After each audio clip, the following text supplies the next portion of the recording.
Shame on me for not talking about this the other day. Our friends Luis and Zac, the Luis and Zac show, maybe better known as the Real Ass Podcast, is ending.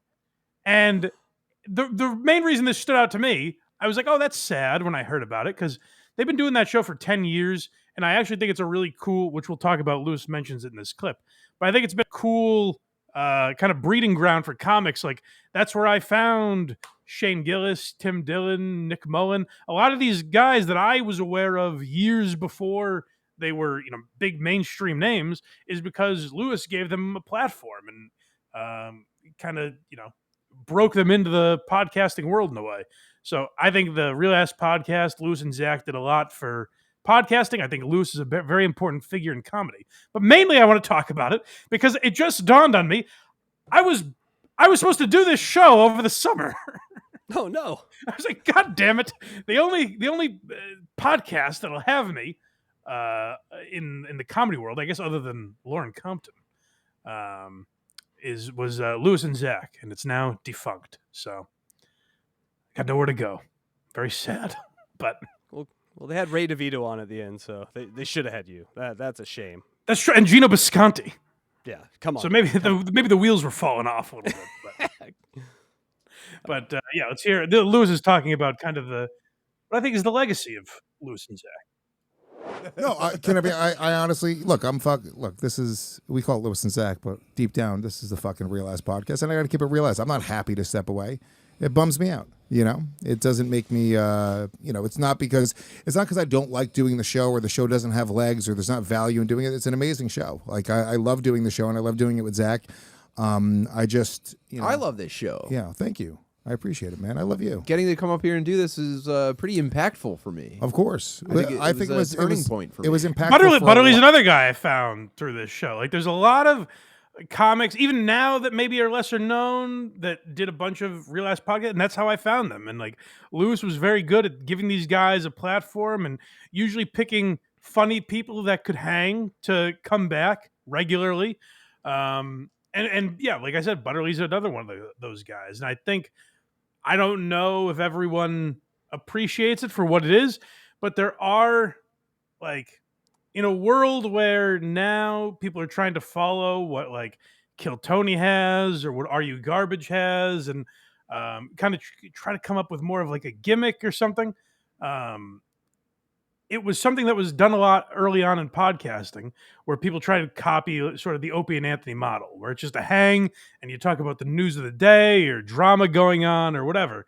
And as podcasting evolved, that sort of went away, and Luis was providing for a lot of these guys one of the last places that would have young, essentially no-name comedians. And like Tim Butterly's getting more and more popular and now has a real audience, but when I found him, he didn't, and nor did a lot of these guys. So I think it is, as Butterly said, Butterly was a good guy to have in for this because he's a very sweet boy, and I think he understood like what that show meant to a lot of people, and he's talking about what it means to him here.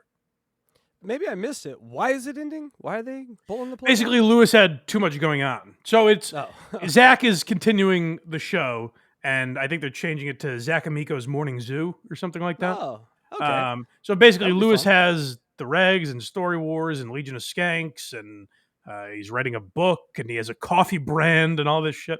And by the way, those other podcasts, the Regs, Story Wars, and Legion of Skanks, all get 100,000 views an episode, and I imagine even more audio downloads. Luis and Zac was not doing anything close to that. It was a good size. It was much bigger than this podcast, but like it wasn't to the level of the other shows he was doing. So and it was 3 days a week. So I imagine the amount of time it was commanding in his schedule wasn't. The ends didn't justify the means. Gotcha. A lot of people. I mean, there's guys that, before you guys knew Shane Gillis and Tim Dillon and like these guys would come out. I feel like we have a show that a lot of people cut their podcasting teeth on. And we had an opportunity to it's in a studio. It's a great format where everyone's just riffing and having a good time. I think a lot of people use this platform to learn how to podcast and learn how to become better performers. And then pass us and not return our calls.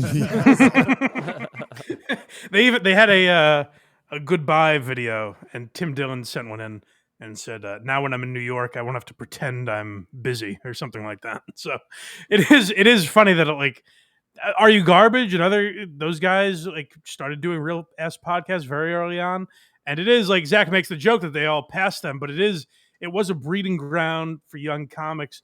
And Lewis was good, or Shannon, or whoever's inviting these people in. I think they were good at finding people that would fit that world well and having them succeed. Like even the guys I'm mentioning, like Shane and Tim Dillon, are huge now. But even people that I found, like Colin Terrell and Butterly is one, Mike Rainey. So credit to Lewis for what he did with this show. You don't see a lot of podcasts end, and when they do, it kind of just disappears. It's not like radio shows where they have this big week of goodbyes when a guy gets fired or whatever. So I did sort of want to pay homage to Lewis because those type of shows mean a lot to me.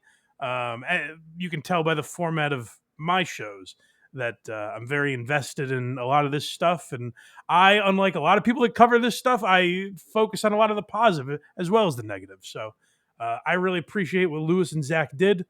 I'll keep following Zach, but it's sad that Lewis is on to the next chapter of his career. But I wish him all the success. And Lewis, have me on a bigger show when I'm in. Get me on Story Wars. What do you say? Come on, pal. It was because every time I'd messaged him a couple times and said, "Hey, if I'm in New York, is there any chance I could get on some of the Gas Digital shows?" And he would always say, "Definitely Real Ass Podcast or now Lewis and Zach." And maybe because he knew it was ending by the time I would get out there. But I never got to appear on there, unfortunately. Go to blindmike.com for Blind Mike, or go to whoarethese.com for Carl. And make sure you subscribe to both channels, or there will be no banter.